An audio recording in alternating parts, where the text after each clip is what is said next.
നമസ്കാരം. എല്ലാവർക്കും റെയിൻബോ വില്ലയിലേക്ക് സ്വാഗതം.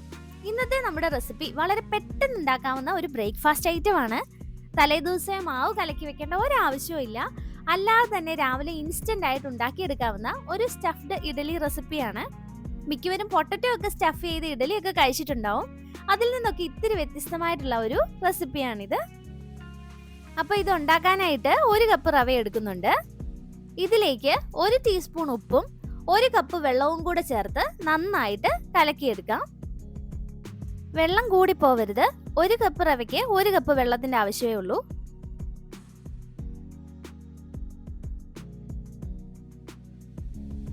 അടുത്തതായി നമുക്കിതിലേക്ക് ഒരു 1/2 കപ്പ് തൈര് കൂടി ഒഴിച്ച് നന്നായിട്ട് ഇളക്കിയെടുക്കാം.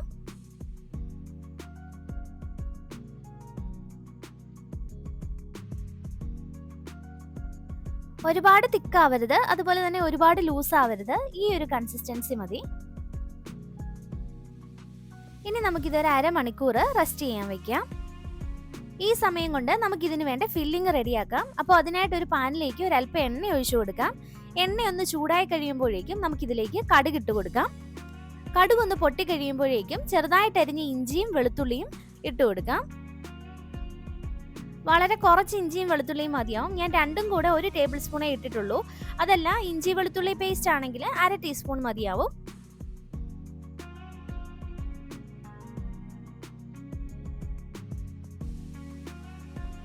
ഇനി നമുക്കിതിലേക്ക് ഒരു സവോള ചെറുതായിട്ട് അരിഞ്ഞതിട്ട് കൊടുത്തൊന്ന് വഴറ്റിയെടുക്കാം.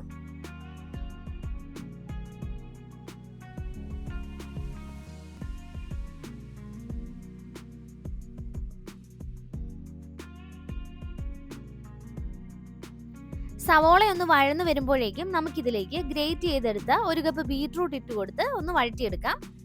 ഞാൻ ഒരു ചെറിയ ബീറ്റ്റൂട്ടാണ് എടുത്തിരിക്കുന്നത്. വലുതാണെങ്കിൽ പകുതിയാണെങ്കിലും മതിയായിരിക്കും.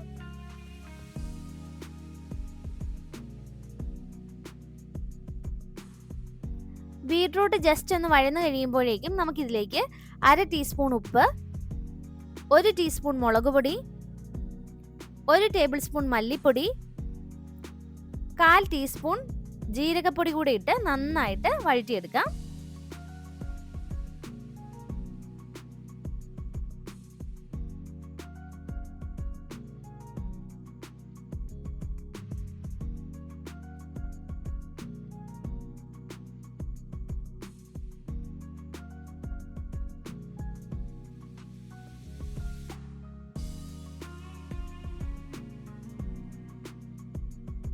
മസാലയൊക്കെ നന്നായിട്ട് മൂത്ത് ബീറ്റ്റൂട്ടൊക്കെ നന്നായിട്ട് വഴന്നു വന്നിട്ടുണ്ട്. ഇനി നമുക്ക് സ്റ്റവ് ഓഫ് ചെയ്ത് ഇതങ്ങ് മാറ്റി വെക്കാം.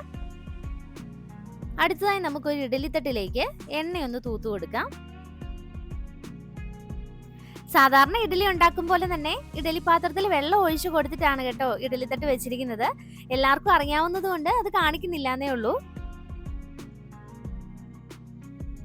ഇത് കണ്ടോ, നമ്മുടെ റവ കൊണ്ടുള്ള ഇഡലി മാവ് നന്നായിട്ട് കുറുകി സോഫ്റ്റ് ആയിട്ടുണ്ട്. ഇനി നമുക്കിത് ഇഡലി തട്ടിലേക്ക് ഒഴിച്ചു കൊടുക്കാം. ആദ്യം കുറച്ചേ ഒഴിക്കാവുള്ളൂ. വലിയ തവിയിലാണ് ഒഴിക്കുന്നതെങ്കിൽ ഒരു 1/2 തവി ഒഴിച്ചാൽ മതി. പിന്നെ ഓരോരുത്തരുടെ ഇഡലിത്തട്ടിന്റെ വലിപ്പം അനുസരിച്ച് പകുതി മാവ് ഒഴിച്ചു കൊടുക്കുക.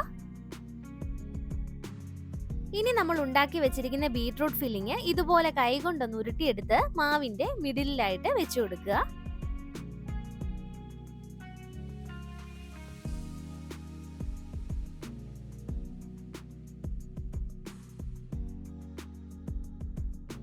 അടുത്തതായി നമുക്ക് വീണ്ടും ഫില്ലിങ്ങിന് മുകളിലായിട്ട് ബാക്കിയുള്ള ഇഡലി മാവ് ഒഴിച്ചു കൊടുക്കാം.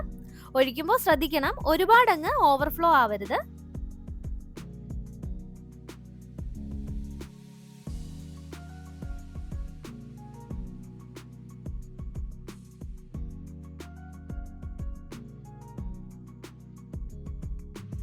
ഇനി നമുക്കിത് അടച്ചു വെച്ച് സ്റ്റീം ചെയ്തെടുക്കാം. ഒരു 20 മിനിറ്റ് മീഡിയം ഫ്ലെയിമിൽ വെച്ചാൽ മതിയാവും.